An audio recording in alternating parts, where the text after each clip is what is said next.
इस न्यूज के प्रायोजक हैं क्योरवेल डायग्नोस्टिक सेंटर।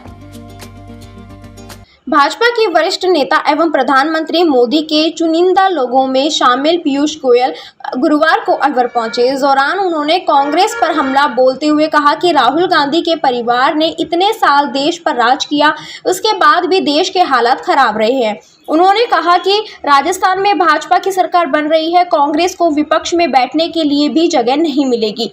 अलवर शहर विधानसभा सीट से भाजपा प्रत्याशी संजय शर्मा ने नॉमिनेशन किया। इनके नामांकन में भाजपा के वरिष्ठ नेता पीयूष गोयल शामिल हुए। नामांकन से पहले पीयूष गोयल व संजय शर्मा ने एक रोड शो किया, जो शहर के प्रमुख बाजारों से होता हुआ गुजरा। इस दौरान जगह जगह रोड शो का स्वागत हुआ। नामांकन के बाद पत्रकार से बातचीत करते हुए पीयूष गोयल ने कहा कि राजस्थान में भाजपा की सरकार बन रही है, कांग्रेस के हालात खराब है। प्रदेश में भाजपा को बेहतर समर्थन मिल रहा है। 2013 से ज्यादा भाजपा सीट जीतकर सरकार बनाएगी तो कांग्रेस को विपक्ष में बैठने के लिए भी जगह नहीं मिलेगी। इस दौरान उन्होंने गहलोत सरकार पर जमकर हमला बोला। कहा कि गहलोत सरकार के कार्यकाल में प्रदेश के हालात खराब हो रहे हैं। क्राइम के लिए राजस्थान बदनाम हुआ। राजस्थान में केवल समुदाय विशेष को बढ़ावा दिया गया। राहुल गांधी ने भाजपा पर आरोप लगाते हुए कहा कि ओबीसी की पार्टी को भाजपा फीडिंग कर रही है। पीयूष गोयल ने जब यह सवाल पूछा गया तो उन्होंने कहा कि राहुल गांधी के परिवार ने लंबे समय तक देश पर राज किया, उसके बाद भी देश के हालत खराब रहे। मूलभूत सुविधाओं के लिए लोगों को परेशान होना पड़ा, लेकिन नरेंद्र मोदी सरकार ने सबको साथ लेकर बेहतर काम किया है। स्वास्थ्य, एयरपोर्ट, सड़क, हाईवे, प्रत्येक क्षेत्र में मोदी सरकार ने बेहतर काम किया है। जिन राज्यों में भाजपा की सरकार है, वहां लोगों को केंद्र सरकार की योजनाओं का भी बेहतर लाभ मिला है। और इस दौरान उन्होंने कहा कि जिन सीटों पर अभी प्रत्याशियों की घोषणा नहीं हुई है, वहां जल्द ही पार्टी प्रत्याशियों की घोषणा करेगी और राजस्थान में भाजपा के पक्ष में चुनावी माहौल बन चुका है।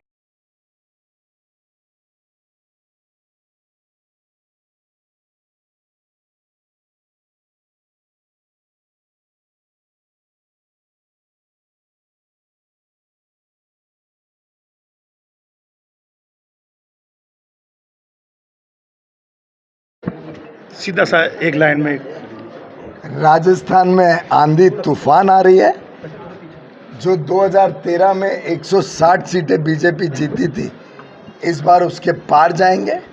प्रधानमंत्री नरेंद्र मोदी जी का जो विश्वास पूरे देश की जनता और राजस्थान की जनता में है, जो कर्मठ भाजपा के कार्यकर्ता नेता राजस्थान के एकजुट होकर काम कर रहे हैं, और जो राजस्थान की जनता इतनी त्रस्त हुई है 5 साल के बहुत ही भ्रष्टाचारी, परिवारवाद और तुष्टीकरण वाली शासन से, मुझे लगता है इस बार शायद कांग्रेस को ये भी मौका नहीं मिलेगा कि वो लीडर ऑफ द ऑपोजिशन कौन बनेगा, उसकी लड़ाई भी करने के लिए शायद राजस्थान की जनता मौका नहीं देगी।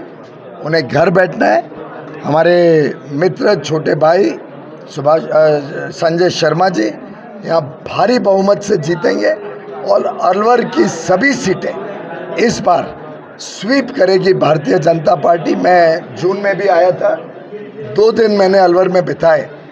जो आक्रोश था जनता में कांग्रेस और गहलोत जी के खिलाफ, जिस प्रकार का लोगों में विश्वास था भाजपा के प्रति, प्रधानमंत्री नरेंद्र मोदी जी के लिए जो आस्था है लोगों के दिल में, और जिस प्रकार से उन्होंने देश को एक विश्व शक्ति बनाया है, पूरे देशवासियों की हर ज़रूरत को समझते हुए एक ऐसे व्यक्तित्व का परिचय दिया जो संवेदनशील है, जो देश को और सिर्फ देश के लिए जीने मरने के लिए पूरी तरीके से संकल्पित है।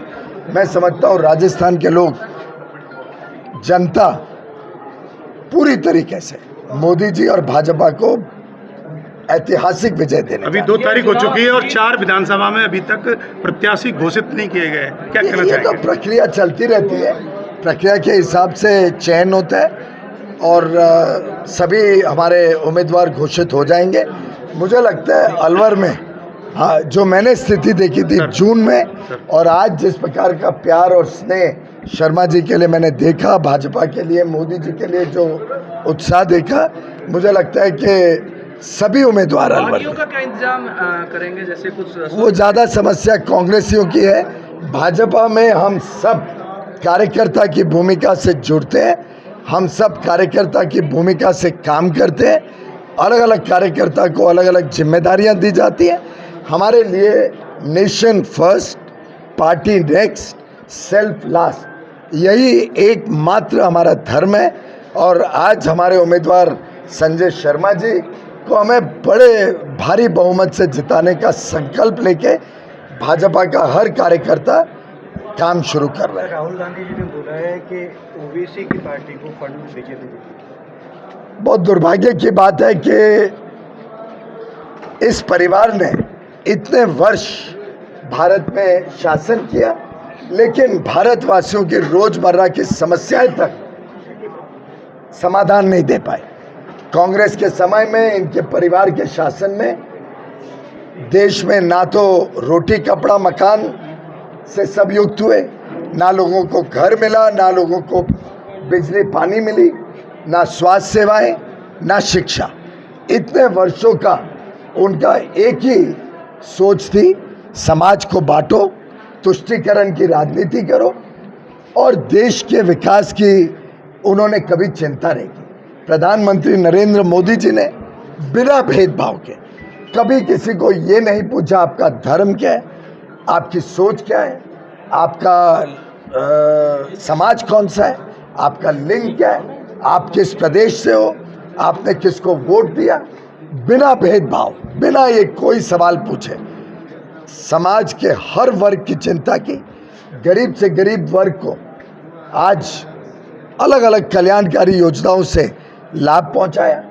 और आज देश में युवा युवती हो, महिलाएं हो, चाहे कोई समाज हो, पीड़ित समाज हो, वंचित लोग हो, सभी में आज आस्था और विश्वास पूरी तरीके से मोदी जी के साथ। मोदी बनाम आगे क्या होगा? चुनाव होगा राजस्थान का विकास के मुद्दे पे, चुनाव होगा राजस्थान के गरीबों को एक अच्छा भविष्य देने के मुद्दे पे, चुनाव होगा कि राजस्थान में सुशासन आए, गरीब कल्याण आए, तुष्टीकरण समाप्त हो, भ्रष्टाचार समाप्त हो, एक ईमानदार सरकार प्रदेश के हर व्यक्ति, हर नागरिक के विकास को और तेज गति देने के लिए प्रयत्न और पूरे ऐसे प्रयास करें, ना भूतो ना भविष्य। जैसे 2019 में 25 की 25 सीटें लाखों के मार्जिन से बाबा बालकनाथ भी 3,29,000 वोटों से जीते थे। इस बार भी अलवर में वैसा ही माहौल है और चुनाव होगा। भारतीय जनता पार्टी एक सुशासन, गरीब कल्याण, ईमानदार सरकार देने जा रही है। प्रधानमंत्री नरेंद्र मोदी जी हमारे सर्वप्रिय नेता हैं, लोगों के दिल में बैठे हुए हैं, लोगों ने उनको अपनाया है और हम सब उनके परिवारजन प्रधानमंत्री मोदी जी के साथ।